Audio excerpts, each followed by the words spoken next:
Hi friends, எல்லாருக்கும் வணக்கம். So இன்றைக்கி நம்ம ரிவ்யூ பண்ண போகிற ப்ராடக்ட் என்னென்னு பார்த்தீங்கன்னா, இந்த டெனானோட டபுள் கேசட் டெக் தான். ஸோ இது வந்து ரிவ்யூ வீடியோ தான், சேல் வீடியோ கிடையாது. ஓகே, ஸோ ஃப்யூச்சரில் சேல் இருந்ததுன்னா நான் இன்ஃபார்ம் பண்ணுறேன். பட் இப்போதைக்கு சேல் கிடையாது. இது ஜஸ்ட் ரிவ்யூ தான். இந்த ப்ராடக்ட் வந்து எப்படி ஃபங்க்ஷன் ஆகுது, இதில் ரெக்கார்டிங் ஃபீச்சர், ப்ளேபேக் ஃபீச்சர்லாம் எப்படி இருக்குன்றதை நம்ம டீட்டெயில்டாக பார்க்கலாம். ஓகே, ஸோ இன்கேஸ் வந்து நீங்கள் யாராவது இந்த ப்ராடக்ட் வச்சுருக்கீங்க, உங்களுக்கு வந்து ரெஃபரன்ஸ் தேவை அப்படின்னா இந்த வீடியோவை நீங்கள் ரெஃபர் பண்ணிக்கலாம். இல்லை ஃப்யூச்சரில் வாங்க போகிறீங்க, இது மாதிரி டபுள் டெக் வந்து வாங்குற மாதிரி ஐடியா இருக்குன்னா இந்த வீடியோ கூட உங்களுக்கு ஹெல்ப்ஃபுல்லாக இருக்கும். ஓகே, ஸோ வாங்க வீடியோக்குள்ளே போகலாம்.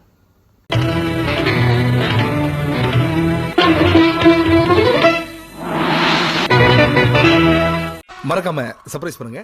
தேங்க்யூ. ஸோ நம்ம ரிவ்யூ பண்ணுற ப்ராடக்ட் டெனான், அதோட மாடல் நம்பர் பார்த்தீங்கன்னா DRW695. ஓகே, ஸோ DRW695 இதுதான் வந்து இன்றைக்கி ரிவ்யூ பண்ண போகிற மாடல். அண்ட் இது வந்து நான் சொன்ன மாதிரி dual cassette deck. Okay, so ஒன்று வந்து ப்ளேபேக்கு, இன்னொன்று வந்து ப்ளேபேக் அண்ட் ரெக்கார்டிங். ஸோ இந்த பே வந்து ப்ளேபேக் அண்ட் ரெக்கார்டிங் சப்போர்ட் இருக்கும். இது வந்து நார்மல் ப்ளேபேக் மட்டும்தான். ஓகே, அண்ட் இது வந்து ஹையர் எண்ட் மாடல் கிடையாது. இது வந்து ஒரு மிட் ரேஞ்ச் தான். ஓகே, கன்சியூமர் மாடல் தான் இது. ப்ரீமியம் எடிஷன்லாம் கிடையாது. இது ஒரு நார்மல் கன்சியூமர் மாடல் தான், மீடியம் ரேஞ்சுன்னு சொல்லலாம். ஓகே, ஸோ நம்ம ரியல் ப்ரீமியம் டெக்ஸ் போனோன்னா அது வந்து 3 ஹெட் டைப்பில் போனோன்னா பெட்டர். ஓகே, ஸோ அது வந்து ப்ளேபேக் மட்டும் இல்லாமல் ரெக்கார்டிங்க்கும் வந்து பெஸ்ட்டு சூட்டபுளாக இருக்கும். பட் நம்மளுக்கு வந்து கன்சியூமர் கிரேடுக்கு, அதாவது நம்ம நார்மல் கேஷுவல் ரெக்கார்டிங் இதுக்கெல்லாம் வந்துட்டு இந்த மாதிரி deck better option. Okay, so compared to 2-in-1 பிளேயர்ஸோட டெக்கு டைப் போகிறது always better for recording and playback. And இந்த டெக்கு அதே மாதிரி தான். ஸோ டியூவல் கேசட் பே இருக்கனால நம்மளுக்கு வந்து ஒரு கேசட்லேருந்து இன்னொரு கேசட்டுக்கு வந்து ஈஸியாக டப் பண்ணிக்கலாம். ஸோ அது எங்கே மேஜராக யூஸ் ஆகும்னா, நான் முன்னாடியே கூட வீடியோவில் சொல்லியிருப்பேன், நம்மளுக்கு வந்து ஏதாவது ஒரு மெமரபிள் கேசட் இருக்குது அப்படின்னா அந்த கேசட்டை நம்ம வந்து ரெக்கார்ட் பண்ணிக்கலாம். இப்போ அந்த மெமரபிள் கேசட்டே கூட வந்து வேறு யாராவது கூட ரெக்கார்ட் பண்ணி வச்சுருந்துருக்கலாம். ஃபார் எக்ஸாம்பிள் உங்கள் ரிலேட்டிவ் யாரோ வந்து அவங்களோட கிட்ஸு சவுண்டோ இல்லை ஏதோ ஒன்று. ஓகே, ஸோ ஒரு இம்பார்ட்டண்ட் திங்ஸை வந்து அந்த கேசட்டில் ரெக்கார்ட் பண்ணி வச்சுருந்தா, அந்த கேசட் வந்து யூஸ்வலாக கேசட்டுக்கு லைஃப் டைம் இருக்குல்ல. ஸோ அதை வந்து ரெப்ளிகேட் பண்ணுறதுக்கு நம்ம இந்த மாதிரி பே டு பே இந்த மாதிரி டெக் இருந்ததுன்னா நம்ம ரெக்கார்ட் பண்ணி யூஸ் பண்ணிக்கலாம். இதுக்கு இன்னொரு ஆப்ஷனும் இருக்குது. நம்ம 2 கேசட் டெக் இல்லாட்டியும், பே இல்லாட்டியும் நம்ம இன்னொரு கேசட் டெக்லேருந்து ப்ளே பண்ணி இதுக்கு இன்புட் கொடுத்து கூட ரெக்கார்ட் பண்ணிக்கலாம். பட் அது வந்து யூஸ்வலாக சவுண்ட் குவாலிட்டி கொஞ்சம் டல்லாக இருக்கும்னு வச்சுக்கோங்களேன். இந்த மாதிரி இன்பில்ட்டாக வர்றது வந்து பெட்டராக இருக்கும். ஏன்னா உள்ளுக்குள்ளேயே எல்லா என்ன சொல்கிறது, சர்க்கியூட் வந்து கிட்டே இருக்கனால நம்மளுக்கு ஆடியோ லாஸ் வந்து மேஜராக இருக்காது இந்த மாதிரி கேசட்டு போகிறது. ஓகே, ஸோ மற்றபடி கண்ட்ரோல்ஸ் எல்லாம் நம்ம பார்க்கலாம். ஸோ 2 டெக்கும் வந்து ஆட்டோ ரிவர்ஸ் சப்போர்ட் இருக்குது. மீனிங் என்னென்னா, நம்ம வந்து கேசட்டை திருப்பி போடாமலே அதுவே வந்து ஆட்டோமேட்டிக்காக ஃபார்வேர்டு ஏ சைடு முடிஞ்சிட்டு பி சைடு ப்ளே ஆகும். அந்த மாதிரி ஃபீச்சர்ஸ் இருக்குது. அது வேணும்னா நம்ம ஆனில் வச்சுருக்கலாம், இல்லாட்டி ஆஃபில் வச்சுக்கலாம். ஸோ இங்கே பார்த்தீங்கன்னா இங்கே இருக்குல்ல, இங்கே இருக்குது பாருங்கள், ரிலே மோட் இருக்குல்ல. ஸோ இதை வந்து ஃபஸ்ட்டில் இருந்ததுன்னா இது மீனிங் என்னென்னா ஒரு சைடு ப்ளே ஆகிட்டு ஆஃப் ஆகிடும். இதே வந்து சென்டரில் வச்சுருந்தோன்னா நம்ம வந்து ஒரு டெக்கில் வந்துட்டு ஏ சைடு முடிஞ்சு பி சைடு முடிஞ்சுட்டு ஆஃப் ஆகிடும். இதுவே ரிலே மோடு வச்சிட்டோன்னா இந்த டெக் ஏல ஏ சைடு முடிஞ்சு பி சைடு முடிஞ்சு அதுக்கப்புறம் திரும்ப இந்த பேல வந்துட்டு ஏபி அந்த மாதிரி லூப்பில் ஓடிட்டே இருக்கும் கண்டினியூஸாக. ஸோ நம்ம வந்து ஒரு 2 கேசட் போட்டோன்னா 4 சைடு வந்து அப்படியே கண்டினியூஸாக பாட்டு கேட்கலாம். இப்போ 90 மினிட்ஸ் கேசட் போடுறோன்னு வச்சுக்கோங்களேன். ஸோ 90 + 90 180 மினிட்ஸ் வந்து நம்மளுக்கு வந்து கண்டினியூஸாக சாங்ஸ் கேட்டுட்ருக்கலாம். ஸோ அந்த மாதிரி ஆப்ஷனுக்காக தான் இது. அதே மாதிரி டைமர் ஆப்ஷன் இருக்குது. ஸோ இதில் வந்து பார்த்திங்கன்னா இப்போ வந்து இங்கே வந்து டைமர் ஆப்ஷன் கொடுத்துருக்காங்க பாருங்கள். இது வந்து ஆஃபில் இருக்குது. இதை வந்து நம்ம ப்ளேயில் வச்சுட்டு இது எதுக்கு யூஸ் ஆகும்னா, சப்போஸ் வந்து இந்த டெக்கை வந்து நம்ம ஒரு எஃப்எம் சோர்ஸில் கனெக்ட் பண்ணியிருக்கோம், இல்லை ஒரு டிவி அனலாக் இன்புட் வந்து இதில் கொடுத்துருக்கோன்னு வச்சுக்கோங்களேன். இப்போ ஃபார் எக்ஸாம்பிள் ஒரு பர்டிகுலர் டைமில் வந்துட்டு நம்மளுக்கு சில ஷோஸ் வருது, அந்த ஷோஸை வந்து நம்ம ரெக்கார்ட் பண்ணணும். இப்போ எஃப்எம்லேயே வந்துட்டு ஃபார் எக்ஸாம்பிள் 8 மணிக்கு ஒரு நியூஸ் வருது, அந்த நியூஸை வந்து நான் ரெக்கார்ட் பண்ணணும் அப்படின்னா நம்ம அந்த காலத்துலலாம் வந்துட்டு டைமர் டிவைஸ் கூட ஒன்று வச்சுருப்பாங்க. இப்போ வந்து நம்மளுக்கு நிறைய இந்த ஐஓடி டிவைஸ்லாம் வந்துருச்சு. முன்னாடி அந்த டைம்லலாம் வந்துட்டு டைமர் டிவைஸ் வச்சுருப்பாங்க. அந்த டைமர் டிவைஸில் நம்ம செட் பண்ணி வச்சிடலாம், இத்தனை மணிக்கு வந்து எல்லாத்துக்கும் பவர் ஆன் கொடுன்ற மாதிரி. ஓகே, ஸோ அந்த டைமர் டிவைஸ் எல்லாத்துக்கும் பவர் ஆன் கொடுக்கும்போது இப்போ இது வந்து பவர் ஆன் ஆகும்போது என்ன ஆகும்னா, இந்த டைமரில் என்ன கொடுத்துருக்கோமோ அதை பேஸ் பண்ணி இது வந்து ஆட்டோமேட்டிக்காக ஃபங்க்ஷன் ஆக ஆரம்பிக்கும். இப்போ வந்து நம்ம டைமரில் 8 மணிக்கு இந்த யூனிட் ஆன் பண்ணுன்னு கொடுத்துருந்தோன்னா இது வந்து ஆன் ஆகிட்டு ஃபஸ்ட்டு என்ன ஃபங்க்ஷன் பண்ணணும்னா இதில் என்ன கொடுத்துருக்கோமோ அதை பண்ணும். இப்போ நம்ம ப்ளே கொடுத்துருக்கோன்னா அந்த 8 மணிக்கு ஆன் ஆன உடனே இது வந்து ப்ளே ஸ்டார்ட் ஆக ஆரம்பிச்சிடும். ஓகே, ஸோ ஆட்டோமேட்டிக்காக சாங்ஸ் ஓட ஆரம்பிச்சிடும். நீங்கள் யோசிச்சு பாருங்களேன், அந்த டைமர் டிவைஸில் நம்ம ஒரு டைம் செட் பண்ணி வச்சு இப்போ காலையில் வந்து 6 மணிக்கு அலாரம் மாதிரி செட் பண்ணி வச்சுருந்தோம்னு வச்சுக்கோங்களேன். அந்த 6 மணிக்கு அது வந்து ஆட்டோமேட்டிக்காக ஆன் ஆகும். ஆன் ஆனோடனே இதை வந்து ஆன் பண்ணி விடும். இதில் என்ன செட் பண்ணி வச்சுருக்கோமோ ப்ளே கொடுத்துருந்தோன்னா ப்ளே ஆக ஆரம்பிச்சிடும். இப்போ நான் ரெக்கார்டிங்க்கு சொல்லியிருந்தேன்ல, அதே மாதிரி 8 மணிக்கு ஒரு நியூஸ் வருது அப்படின்னா அந்த இன்புட் இதில் கனெக்ட் பண்ணி வச்சுருந்தோன்னா 8 மணிக்கு ஆன் ஆகும்போது இது ரெக்கார்ட் மோடில் இருந்ததுன்னா ஆட்டோமேட்டிக்காக ரெக்கார்டிங் ஸ்டார்ட் ஆகிடும். ஸோ யோசிச்சு பாருங்கள், நம்ம வந்து 8 மணிக்கு அந்த நியூஸை வந்து ரெக்கார்ட் பண்ணணும் அப்படின்னா இந்த மோடில் வச்சுட்டு நம்ம டைமரில் செட் பண்ணி இதை ஆன் பண்ணி விட்டால் போதும், அது ஆட்டோமேட்டிக்காக ரெக்கார்ட் ஆக ஆரம்பிச்சிடும். அதுக்கு தான் இந்த ரெக்கார்டிங் ஃபீச்சர் வந்து யூஸ் ஆகும். ஓகே, ஸோ இதை நான் சொல்லிட்டேன். ரிவர்ஸ் மோடு சொல்லிட்டேன், டைமர் மோட் இருக்குது, இது ஆன் ஆஃப் சுவிட்ச். அண்ட் டால்பி என்ஆர்ன்றது நான் முன்னாடி கூட எக்ஸ்பிளைன் பண்ணியிருக்கேன். டால்பி என்ஆர்ன்றது நாய்ஸ் ரிடக்ஷன். யூஸ்வலாக வந்து கேசட்டில் ரெக்கார்ட் ஆகும்போது ஒரு ஹிஸ்ஸிங் நாய்ஸ் மாதிரி ஒன்று வரும், ஹை ஃப்ரீக்வன்சி நாய்ஸ். அந்த நாய்ஸை அரெஸ்ட் பண்ணுறதுக்கு டால்பி லைசன்ஸ் பண்ண ஒரு நாய்ஸ் ஃபில்டரிங் ஃபீச்சர் தான் இந்த டால்பி என்ஆர்ன்றது. ஓகே, மற்றபடி இது ஒன்றும் ஸ்பெஷல் எஃபெக்ட்ஸ்லாம் கொடுக்காது. ஒரு பர்டிகுலர் நாய்ஸை எலிமினேட் பண்ணுறதுக்காக கொடுத்த ஃபீச்சர் தான். அதுக்கு வந்து லைசன்ஸ்டு பை டால்பி, அதனால் டால்பி என்ஆர்ன்னு போட்டிருப்பாங்க. என்ஆர்னா நாய்ஸ் ரிடக்ஷன். பிஎன்சி, பி வந்து ஓல்டு டெக்னாலஜி, சி வந்து அதுக்கப்புறம் இம்ப்ரூவ்மெண்ட் கொண்டு வந்தது தான் சின்னுவாங்க. ஸோ பழைய டெக்லலாம் பார்த்தீங்கன்னா வெறும் டால்பி என்ஆர் மட்டும் போட்டிருக்கோம். அப்படி என்ஆர் போட்டிருந்தா அது வெறும் பி சப்போர்ட் மட்டும்தான். லேட்டஸ்ட் அதுக்கப்புறம் வந்ததில் பிஎன்சி சப்போர்ட் இருக்கும். இந்த டெக் வந்து ஆக்சுவலாக மேனுஃபேக்சர் பண்ணது வந்து டில் 2005 வரைக்கும் இதை வந்து மேனுஃபேக்சர் பண்ணாங்க. ஓகே, கிட்டத்தட்ட வந்து நம்மளுக்கு ஒரு 10-20 இயர்ஸ் முன்னாடி வரைக்கும் இது வந்து லைவில் இருந்தது. ஓகே, ஸோ 2005 யோசிச்சு பாருங்களேன், ஒரு 2010 வரைக்குமே இது வந்து யூஸில் இருந்திருக்கும். அதுக்கப்புறமா தான் இது வந்து எண்ட் ஆஃப் லைஃப் போயிருக்கும். ஸோ கிட்டத்தட்ட ஒரு 15 இயர்ஸ் முன்னாடி வரைக்கும் இதை பார்த்துருந்துருக்கலாம், அதாவது புது பாக்ஸாகவே. ஓகே, ஸோ அது இந்த கண்ட்ரோல்ஸ் பார்த்துட்டோம். இது வந்து ப்ளே அண்ட் ஸ்டாப்பு. இதில் பட்டன் மேலே உள்ள லெட்டர்ஸ் எல்லாம் வந்து அழிஞ்சிருக்கு. மீனிங் ஏதோ க்ளீன் பண்ணும்போது இது போயிருக்குன்னு நினைக்கிறேன். ஸோ அதை எப்படி லாஸ்ட் யூஸ் பண்ண பர்சன் வந்து இதை எப்படி மெயின்டைன் பண்ணியிருந்தாங்கன்னு தெரியல. பட் இல்லாட்டி இதில் வந்து கோல்டு கலர் டெக்ஸ்ட்டில் வரும். ஸோ இதில் வந்து 2 கலர் டைப்பில் வரும். ஒன்று வந்து பக்கா பிளாக், பியூர் பிளாக்ல வரும். இன்னொன்று வந்து கோல்டு கலரில் வரும். நம்மகிட்ட கோல்டு கலர் இருக்குது, பட் அது வந்து கொஞ்சம் பழைய மாடல். ஓகே, இது வந்து 6 என்ன மாடல் சொன்னேன் நான், இது வந்து 695, அது வந்து 585 நினைக்கிறேன். ஸோ அந்த ப்ரீவியஸ் மாடலில் அது கோல்டு எடிஷன் வச்சுருக்கேன் நான். இது வந்து பிளாக் எடிஷன். ஓகே, ஸோ அதுக்கப்புறம் இதில் வந்து சென்சார் ஆப்ஷன்ஸும் இருக்குது, ரிமோட் சென்சார் இருக்குது. ஸோ இதுக்கு ரிமோட் ஆப்ஷனும் இருக்குது, பட் ரிமோட் வந்து நம்மக்கிட்ட இல்லை, அது எங்கேயும் கிடைக்கவும் மாட்டேங்குது. ஸோ ரிமோட் ஆப்ஷனும் இருக்குது. அண்டு டேப் கவுண்டருக்கு வந்து நம்மளுக்கு மெமரி ஃபங்க்ஷன் கொடுத்துருக்காங்க. அதாவது நம்ம பர்டிகுலர் டைமில் நம்ம மெமரியை ப்ரெஸ் பண்ணி வச்சுருந்தோன்னா நம்ம அதுக்கப்புறம் ப்ளேபேக் ஆர் ரிவைண்ட் கொடுக்கும்போது, ரிவைண்ட் ஆர் ஃபாஸ்ட் ஃபார்வர்ட் கொடுக்கும்போது அந்த டைம் வரும்போது அது ஆட்டோமேட்டிக்காக அங்கே ஸ்டாப் ஆகிட்டு அதுக்கப்புறம் அங்கேருந்து ப்ளே பண்ண ஆரம்பிக்கலாம். அண்ட் கவுண்டர் ரீசெட் பண்ணுறதுக்கு ரீசெட் பட்டன் இருக்குது, அண்ட் எஜெக்ட் பட்டன் இருக்குது. ஓகே, ஸோ அதுக்கப்புறம் உள்ள ஹெட்டெல்லாம் பார்த்தீங்கன்னா இது வந்து நான் சொன்ன மாதிரி ஆட்டோ ரிவர்ஸ் இருக்கனால இது ஹெட்டே வந்து ஒரு மாதிரி ஒரு பேஸில் உட்காந்துருக்க மாதிரி இருக்கும். ஏன்னா டிஃபால்ட் பொசிஷனில் இப்படி இருக்கும், ப்ளே ஆக ஆரம்பிக்கும் போது ஆட்டோமேட்டிக்காக ரொட்டேட் ஆக ஆரம்பிக்கும். ஓகே, எந்த டேரக்ஷனுக்கு நம்ம ப்ளே கொடுத்துருக்கோமோ அந்த டேரக்ஷனுக்கு ரொட்டேட் ஆகும். அண்ட் இது வந்து லைட்டு டிஸ்பிளே இருக்கும். ஸோ நம்ம கேசட்டோட குவான்டிட்டியை வந்து இந்த லைட்டை வச்சு நம்ம தெரிஞ்சுக்கலாம் எவ்வளோ வந்து பேலன்ஸ் இருக்குன்றது. ஓகே, ஸோ இதே மாதிரி தான் கிட்டத்தட்ட இந்த பேவும். இதில் எக்ஸ்ட்ராவாக என்ன இருக்குன்னா நம்மளுக்கு ரெக்கார்டிங் ஹெட் இருக்கும். இப்போ இங்கே பார்த்தீங்கன்னா நம்மளுக்கு வந்து ஒரே ஒரு ஹெட்டு தான் இருக்குது. அதுவே இந்த பேயில் பார்த்தீங்கன்னா நம்மளுக்கு வந்து 2 ஹெட் இருக்கும், தெரியுதா? ஸோ பக்கத்தில் இருக்க பிளாக் வந்து இது வந்து எரேஸ் ஹெட்டு, இது வந்து playback and record head. Okay, அதுவே வந்து இந்த பேக்கு வந்தீங்கன்னா ஜஸ்ட் ப்ளேபேக் ஹெட் மட்டும்தான் இருக்குது. ஓகே, ஸோ மற்ற ஆப்ஷன்ஸ் எல்லாம் உங்களுக்கு தெரியும். இது கிட்டத்தட்ட ரெண்டுமே வந்து சேம் தான். அதே கவுண்டர், மெமரி, ரீசெட் ஆப்ஷன் எல்லாம் இருக்கும்.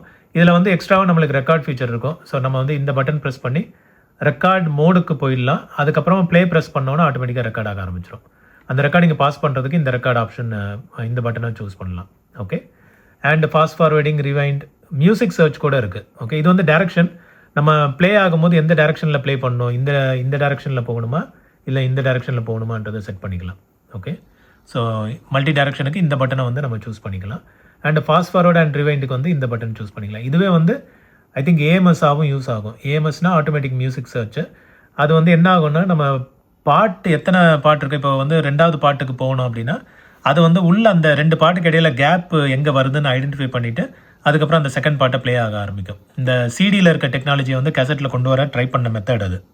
சிடியில் வந்து நம்ம ஒரு பாட்டிலேருந்து அடுத்த பாட்டுக்கு ஈஸியாக ஸ்கிப் பண்ணிடலாம். இதில் வந்து அந்த மாதிரி ஈஸியாக ஸ்கிப் பண்ண முடியாது. ஸோ அந்த ஹெட் வந்து என்ன பண்ணுன்னா ஒரு சாங்குக்கும் இன்னொரு சாங்குக்கும் நடுவில் கேப் வருதுல்ல, அந்த கேப்பை ரீட் பண்ணிவிட்டு திரும்ப கொஞ்சம் அப்படியே ரிவைண்ட் பண்ணிவிட்டு அந்த செகண்ட் சாங்லேருந்து ப்ளே ஆக ஆரம்பிக்கும். பட் அது வந்து அந்த ஃபீச்சரை மேஜர் யூஸ் பண்ணாதீங்க, ஏன்னா அது வந்து ரொம்ப மெக்கானிசத்துக்கு ரொம்ப ஸ்ட்ரெஸ் கொடுக்கும். அதே மாதிரி நான் எப்பவும் சொல்கிறது தான், டெக்கு வந்து வெறும் ப்ளேபேக்கு மட்டும் யூஸ் பண்ணுங்கள், ஃபாஸ்ட் ஃபார்வேர்டிங் அண்ட் ரிவைண்டுக்கு வந்து யூஸ் பண்ணாதீங்க. ரொம்ப ஸ்ட்ரெஸ் ஆகும். உள்ளே வந்து சில டெக்லலாம் ஐட்லர் வீல் இருக்கும். ஸோ அந்த ஐட்லர் வீல்லாம் ஈஸியாக தேஞ்சு போயிடும். ஓகே, ஸோ அதனால் அந்த மாதிரி ஃபார்வர்டிங் அண்ட் ரெக்கார்டிங்க்கு வந்து ஏதாவது ஒரு லோக்கல் கேசட் டெக் ஒன்று வச்சுக்கோங்க. ஒரு 2-in-1 இல்லை அந்த டெல்லி செட்டுன்னு சொல்லுவாங்களே, சின்னதாக இருக்கும். அந்த மாதிரி ஒரு செட்டு வாங்கி வச்சுட்டிங்கன்னா கம்ஃபர்டபுளாக இருக்கும். இந்த மாதிரி டெக்கில் வந்துட்டு மோஸ்ட்லி ஃபார்வர்ட் அண்ட் ரிவைண்ட் ரெகுலராக யூஸ் பண்ணாதீங்க. எப்பயாவது வேணும்னா யூஸ் பண்ணுங்கள். ஓகே, ஏதோ இப்போ நான் ரெக்கார்ட் பண்ணிவிட்டேன், அதை வந்து ஸ்கிப் பண்ணி பார்க்கணும் என்ன சாங் இருக்குன்னா அதுக்கு யூஸ் பண்ணுங்கள். பட் ஒரு கேசட்டை கம்ப்ளீட்டாக நான் வந்து ரிவைண்ட் பண்ணிவிட்டு திரும்ப ஃபஸ்ட்லேருந்து கேட்கணும் அந்த மாதிரி இருக்குன்னா மோஸ்ட்லி இதை வந்து யூஸ் பண்ணாதீங்க. ரொம்ப வந்து நம்ம மெக்கானிசத்துக்கு ஸ்ட்ரெஸ் கொடுப்போம். அது அன்னெசரி டேமேஜ் க்ரியேட் பண்ணும். ஓகே, ஸோ அதர்வைஸ் அதுக்கப்புறம் கீழே பார்த்தீங்கன்னா நம்மளுக்கு வந்து ஹெட்ஃபோன்ஸ் கனெக்ட் பண்ணுற ஆப்ஷன் கொடுத்துருக்காங்க. அப்புறம் பயாஸ் அட்ஜஸ்ட்மெண்ட் இருக்குது. ஸோ இது வந்து கொஞ்சம் இன்ட்ரெஸ்டிங் ஃபீச்சர். ஓகே, நம்ம யூஸ்வலாக type 1 type 2 type 2 type 4 cassette இருக்குல்ல, ஸோ அதுக்கெல்லாம் வந்து ஒரு பயாஸ் நம்பர் கொடுத்துருப்பாங்க. ஸோ அந்த பயாஸ் வந்து இந்த மாதிரி டெக்கில் வந்துட்டு பயாஸையும் அட்ஜஸ்ட் பண்ணிக்கலாம். என்ன வந்து நம்ம பயாஸ் செட்டிங் வேணுன்றதை நம்ம இதில் வந்து கொடுத்துக்கலாம். ஓகே, யூஸ்வலாக சென்டரில் வைக்கிறது பெட்ரு. நீங்கள் திருப்பும் போதே தெரியும் அது சென்டரில் வரும்போது லாக் ஆகும்.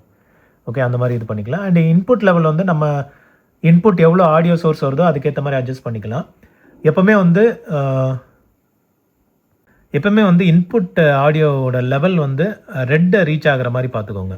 ஓகே, ஸோ அது ரெட்டை ரீச் ஆகலைன்னா நம்ம இந்த இன்புட் லெவலில் இன்க்ரீஸ் பண்ணி வச்சுக்கலாம். ஸோ தட் அந்த ரெட் லெவல் ரீச் ஆகும்போது நம்ம ஸ்டோர் பண்ண தான் அந்த மேக்னெட்டில் வந்து ப்ராப்பராக சீட் ஆகும். இல்லாட்டி நம்மளுக்கு லோ வால்யூமில் ரெக்கார்ட் பண்ணோன்னா நாய்ஸ் அதிகமாக வந்துட்டு ரெக்கார்ட் ஆகிட்டு இருக்கும்.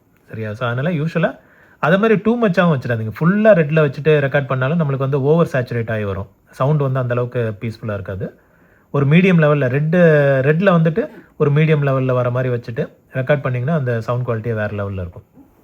ஓகே, ஸோ இதுதான் வந்து நம்ம இதில் இருக்க ஃப்ரண்ட் பேனலோட கண்ட்ரோல்ஸ். ஓகே, ஹோப்ஃபுல்லி எல்லாம் கவர் பண்ணிட்டேன்னு நினைக்கிறேன். ஆமாம், ஸோ இதுக்கப்புறம் வந்து நம்ம பேக் பேனல் பார்த்தலாம் என்ன இருக்குன்ட்டு.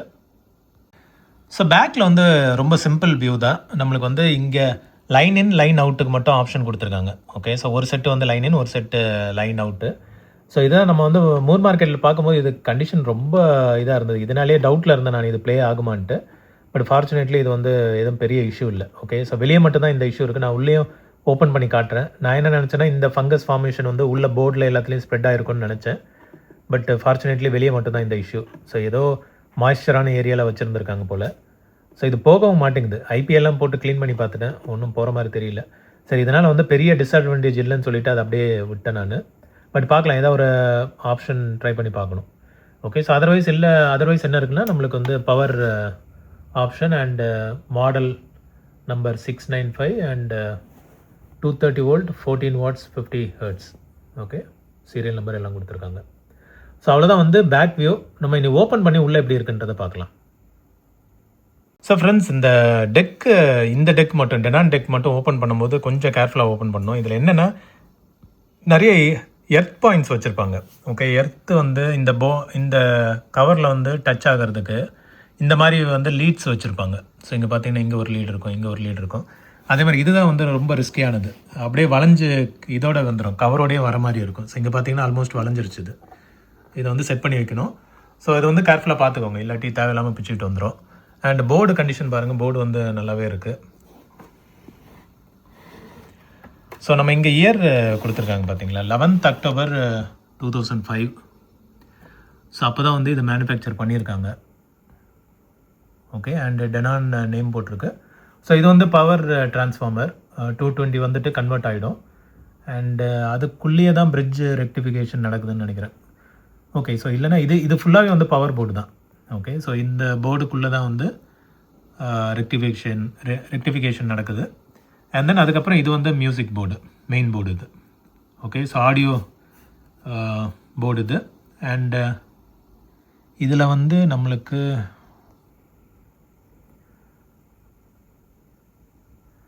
ஸோ என்இசி சிப் கொடுத்துருக்காங்க. அண்டு டால்பி சிப் தேடுறேன் நான். ஓகே, ஸோ இதுதான் வந்து டால்பி சிப். அந்த டால்பி என்ஆர் பார்த்தோம்ல, அது எல்லாமே வந்து இந்த ஐசி தான் வந்துட்டு மேனேஜ் பண்ணுது, டால்பி ஆப்ஷன்ஸ் எல்லாமே. ஓகே, அண்ட் இது வந்து டியூவல் மோட்டர், ரெண்டுத்துக்கும் வந்து தனித்தனி மோட்டர் இருக்கும்.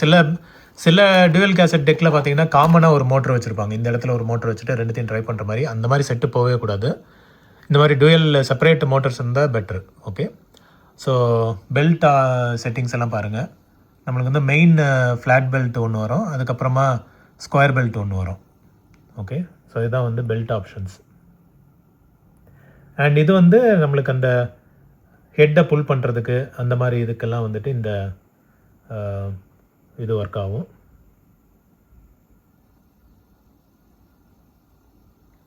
ஸோ இதெல்லாம் வந்து கண்ட்ரோல்ஸு, நம்மளுக்கு வந்து speed controls, record and playback தனித்தனி சேனலுக்கு வந்து நம்மளுக்கு 4 ஆப்ஷன் வச்சுருக்காங்க. ஓகே, ஸோ மற்றபடி இது நம்ம வேறு யூசர் சர்வீஸபிள் இதெல்லாம் கிடையாது. நம்ம இது தேவையில்லாமல் எடுத்து நோண்டெல்லாம் தேவையில்லை. இது பெல்ட் மாற்றுறதும் இதில் கொஞ்சம் ஈஸி தான். ஏன்னா இது வந்து ஓப்பனாகவே இருக்குது, எதுவும் கவர் எதுவும் போடல பார்த்தீங்களா. அண்ட் நான் சொன்ன மாதிரி இது வந்து medium range, mid range category. ஏன்னா இதெல்லாம் வந்து பிளாஸ்டிக் ஃப்ளைவீல் தான். மெட்டலில் இருந்தால் இன்னும் கொஞ்சம் ஸ்டேபிளாக இருக்கும் ஆடியோ அவுட்புட்டு. இது பிளாஸ்டிக்னால கொஞ்சம் ரிலேட்டிவ்லி அந்தளவுக்கு ஸ்டேபிள் அவுட்புட் வந்து எதிர்பார்க்க முடியாது. பட் ஓகே தான், இதெல்லாம் வந்து மேனேஜபிள் தான். அண்ட் பெல்ட் வந்து ஈஸியாக மாற்றிடலாம் இதில் நான் சொன்ன மாதிரி. ஓகே, இதுதான் வந்து அந்த பேலையும் இதே மாதிரி கண்ட்ரோல்ஸ் தான் இருக்கும். ஓகே ஃப்ரெண்ட்ஸ், ஸோ உள்ளே வந்து இதெல்லாம் மூர் மார்க்கெட் ஐட்டம்னா யாரும் நம்ப மாட்டாங்க. அந்தளவுக்கு ஒரு நல்ல குவாலிட்டியில் இருக்குது. நான் இதை ஆக்சுவலாக க்ளீனே பண்ணல, உள்ளே வந்து வந்ததுக்கப்புறம் க்ளீனே பண்ணல. இந்த ஓரத்தில் மட்டும் கொஞ்சம் அந்த சிலந்தி வலையெல்லாம் இருந்தது, அதை மட்டும் எடுத்தேன் நான். மற்றபடி டெக் ஆசஸ் வந்து ஏதோ ஒரு நல்ல இடத்துல இருந்தால் வந்திருக்கு. அண்ட் ஃபார்ச்சுனேட்லி நம்ம கையில் மாட்டியிருக்கு. நம்ம இதை வந்து ப்ராப்பராக டேக் கேர் பண்ணிட்டோன்னா இதுவும் பல வருஷத்துக்கு வரும். ஓகே, ஸோ இதுக்கப்புறம் நம்ம வந்து ஆடியோ டெஸ்ட் பார்க்கலாம். எப்படி வந்து இது ஆடியோவில் எவ்வளோ எந்தளவுக்கு குவாலிட்டி இருக்குது, எப்படி ரெக்கார்ட் பண்ணுறது, இதை வச்சு கேசட் டு கேசட் எப்படி டப் பண்ணுறது, அதே மாதிரி எக்ஸ்டர்னல் ஆக்சிலரி அதாவது லைன் கொடுத்து எப்படி வந்து ரெக்கார்ட் பண்ணுறதுன்றதையும் நம்ம டீட்டெயில்டாக பார்க்கலாம். ஓகே ஃப்ரெண்ட்ஸ், ஸோ இப்போ வந்து நம்ம ஒரு ஆடியோ டெஸ்ட் பார்க்கலாம். இன்னும் வந்து ப்ராப்பராக செட்டப் பண்ணல நான். ஸோ இப்போதைக்கு ஜஸ்ட் ஒரு ஸ்பீக்கர் மட்டும் தான் கனெக்ட் பண்ணியிருக்கேன் ஆம்பில். ஸோ இது வந்து ஆம்ப் கிடையாது, இது ப்ரீ ஆம்ப் தான். இதுலேருந்து நம்ம ஆம்ப்ளிஃபயருக்கு கனெக்ட் பண்ணோம். ஸோ இப்போ வந்து நம்ம ப்ளே எப்படி ஆகுதுன்றதை பார்க்கலாம். ஸோ பவர் ஆன் பண்ணால் அழகாக இங்கே லைட்ஸ் வந்து க்ளோ ஆகுது. இது வந்து ஃப்ளோரசன்ட் டிஸ்பிளே தான். ஸோ நம்ம வந்து இது வந்து ப்ளேபேக் டெக்கு. ஸோ இதில் ஒரு கேசட் போட்டு நம்ம ப்ளே செக் பண்ணி பார்க்கலாம்.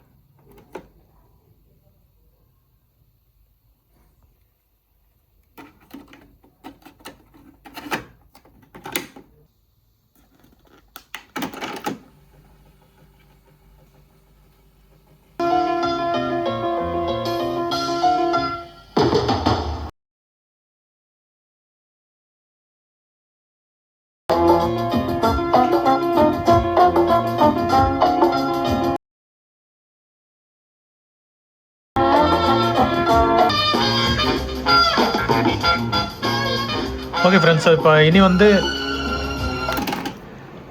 கேசட் டு கேசட் வந்து டப்பிங் பண்ணி பார்க்கலாம், எப்படி வந்து இது ரெக்கார்ட் ஆகுதுன்றது. ஸோ நம்ம வந்து இந்த ஏஆர் ரஹ்மானோட வால்யூம் 2 வால்யூம் இருக்குது, அதில் ஒரு வால்யூம் வந்து நம்ம டப் பண்ணி பார்க்கலாம் எப்படி வருதுன்ட்டு. ஸோ இது வந்து வால்யூம் 1.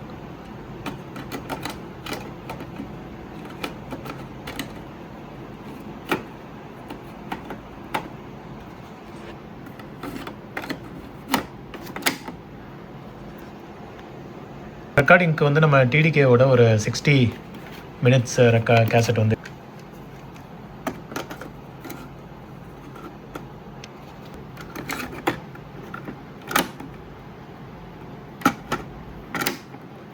ஓகே. ஸோ இதில் வந்து நம்மளுக்கு 2 ரெக்கார்டிங் மெத்தட் இருக்குது. ஒன்று வந்து நார்மல் ஸ்பீடு, இன்னொன்று வந்து ஹை ஸ்பீடு. நம்ம இப்போ ஹை ஸ்பீடில் போட்டு இந்த கேசட்லேருந்து இந்த கேசட்டுக்கு ரெக்கார்ட் ஆகுதான்னு பார்க்கலாம்.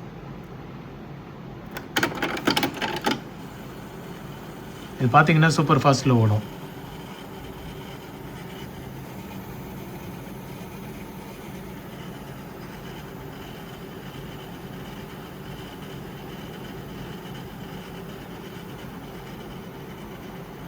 ஓகே, நம்ம ஸ்டாப் பண்ணிவிட்டு இப்போது எப்படி வந்திருக்குன்னு பார்க்கலாம். ஸோ ஏதோ ஒரு பட்டன் ஸ்டாப் பண்ணாவே போதும். ஸோ 2 ஸ்டாப் ஆயிடுச்சு. இது மட்டும் ரிவைண்ட் பண்ணிவிட்டு நம்ம வந்து செக் பண்ணி பார்க்கலாம்.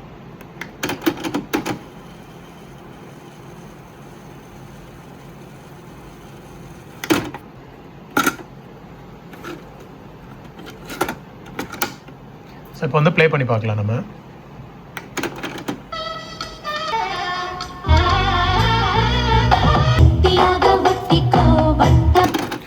ஸோ இதுதான் வந்து இந்த டபுள் டெக்கோட அட்வான்டேஜ். ஓகே, ஸோ நம்மக்கிட்ட வந்து ஏதோ ஒரு கம்பெனி கேசட் இருக்குது, அதை வந்து ரெப்ளிகேட் பண்ணணும், இல்லை மற்றவங்களுக்கு ரெக்கார்ட் பண்ணி கொடுக்கணும், இல்லை நம்ம ஏதாவது ஒரு ஃப்யூச்சர் இதுக்கு சேவ் பண்ணி வைக்கணும் அப்படின்னா இந்த மாதிரி டெக்கு வந்து மேஜராக யூஸ் ஆகும். நம்ம வந்து இதை வேறு மெத்தட்லேயும் நம்ம வந்து அச்சீவ் பண்ணலாம். எப்படின்னா இன்னொரு டெக்லேருந்து ப்ளே பண்ணி அதோட ஆடியோ அவுட் எடுத்து இதில் கொடுத்து நம்ம வந்து ரெக்கார்ட் பண்ணலாம். பட் அதில் கொஞ்சம் லாஸ் இருக்குன்னு வச்சுக்கோங்களேன், அந்த ப்ராசஸிங் இதிலலாம் லாஸ் வரும்.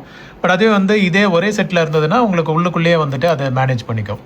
ஸோ இந்த டெக் வந்து மெயின் அந்த பர்பஸ்க்காக வந்தது தான். ஸோ நம்ம வீட்டில் வந்துட்டு சப்போஸ் ஏதாவது ஒரு கேசட் வந்து நம்ம ரெப்ளிகேட் பண்ணி ஃப்ரெண்ட்ஸுக்கு யாருக்காவது கொடுக்கணும், இல்லை நம்மளுக்கே ஓன் இதுக்கு வேறு கலெக்ஷன் போட்டு வைக்கணும்னா இந்த மாதிரி வந்து நம்ம டெக் யூஸ் பண்ணிக்கலாம். ஓகே, ஸோ இனி வந்து நம்ம டேரெக்டாக லைன் இன் கொடுத்து எப்படி ரெக்கார்ட் ஆகுது அந்த டெஸ்ட்டையும் நம்ம வந்து பண்ணி பார்த்துடலாம் இதே கேசட்டில். ஓகே, ஸோ நான் வந்து கம்பெனி கேசட்டை வெளியே எடுத்துடுறேன் நான். ஏன்னா இது ஆல்ரெடி இந்த சீல் பிரேக் ஆகிருக்கு, அதனால் இதில் ரெக்கார்ட் ஆகாது. இருந்தாலும் நம்ம யூஸ்வலாக இந்த கேசட்டை எடுத்து வெளியே வச்சிடலாம். ரெக்கார்டிங் பேயில் வந்துட்டு நான் இப்போ அந்த கேசட்டே போட்டிருக்கேன். இதில் வந்து நம்ம புது சாங் ஏதாவது ரெக்கார்ட் பண்ணி பார்க்கலாம் வயா ஆக்சிலரி இன், அதாவது நம்ம லேப்டாப் வழியாவோ இல்லை ஏதோ ஒரு ஃபோன் வழியாவோ இதுக்கு இன்புட் கொடுத்து இது எப்படி ரெக்கார்ட் ஆகுதுன்றதை பார்க்கலாம். ஓகே ஃப்ரெண்ட்ஸ், ஸோ இப்போ வந்து நான் ஒரு லைன் இன் கொடுத்துருக்கேன். நான் இது அந்த டேக் கன்வெர்ட்டர் யூஸ் பண்ணி தான் போட்டிருக்கேன் நான். ஸோ இப்போ நம்ம வந்து இப்போ ப்ளே ஆகிட்டுருக்கு. நம்ம இதில் வந்து ஃபஸ்ட்டு ஆடியோ இதை செக் பண்ணணும் கரெக்டான இதில் வருதானே. அதுக்கு என்ன பண்ணணும்னா ஃபஸ்ட்டு ரெக்கார்ட் ப்ரெஸ் பண்ணோடனே இது வந்து ரெக்கார்ட் ஆக ஆரம்பிச்சிடாது. கைண்ட் ஆஃப் லைக் பாஸ் மோடில் தான் இருக்கும். இப்போ நான் இதை ப்ரெஸ் பண்ணுறேன், பார்த்தீங்கன்னா ப்ளே ஆகிட்டுருக்கு. நான் மியூட்டில் வைக்கிறேன். ஸோ இதில் வந்து நம்ம என்ன செக் பண்ணணும்னா இது லெவல்லாம் கரெக்டாக இருக்கா, தேவைன்னா வால்யூம் அட்ஜஸ்ட்மெண்ட் அதெல்லாம் பண்ணணும். ஸோ வந்து சாங் ஓடிட்டுருக்கு.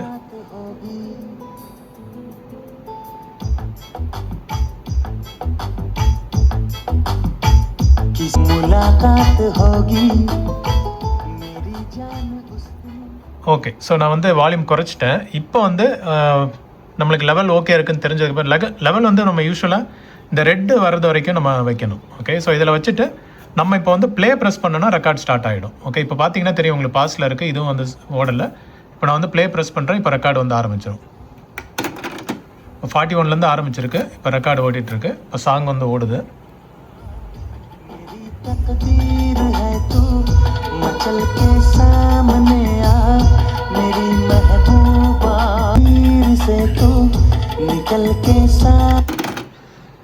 ஸோ கொஞ்சம் பாட்டு ரெக்கார்ட் ஆயிடுச்சு. நம்ம இப்போ வந்து இதை ரிவைண்ட் பண்ணி செக் பண்ணி பார்க்கலாம்.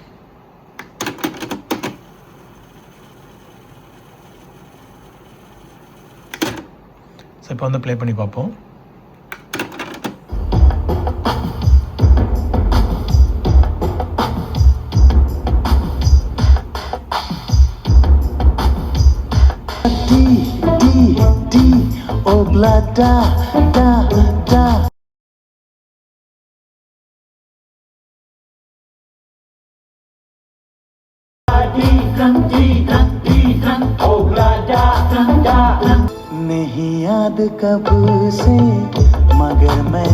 ஓகே ஃப்ரெண்ட்ஸ், ஸோ ஹோப்ஃபுல்லி உங்களுக்கு ஐடியா கிடச்சிருக்கும் இது வந்து எப்படி நம்ம cassette to cassette record and line in record ஆகுதுன்ட்டு.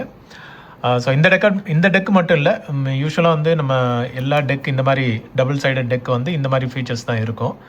ஸோ இதை நீங்கள் வந்து பக்காவாக இந்த மாதிரி ரெக்கார்ட் பண்ணி நீங்கள் வந்து ஃப்யூச்சரில் இந்த மாதிரி கேசட்ஸை வந்து நம்ம டூப்ளிகேட் பண்ணி சேவ் பண்ணி வச்சுக்கலாம். ஓகே, ஸோ ஏதாவது ஒரு கேசட் மெமரபிள் கேசட் இருக்குது, யூனிக்காக இருக்குது அப்படின்னா அந்த மாதிரி கேசட்ஸை வந்து நம்ம டூப்ளிகேட் பண்ணி வைக்கலாம்.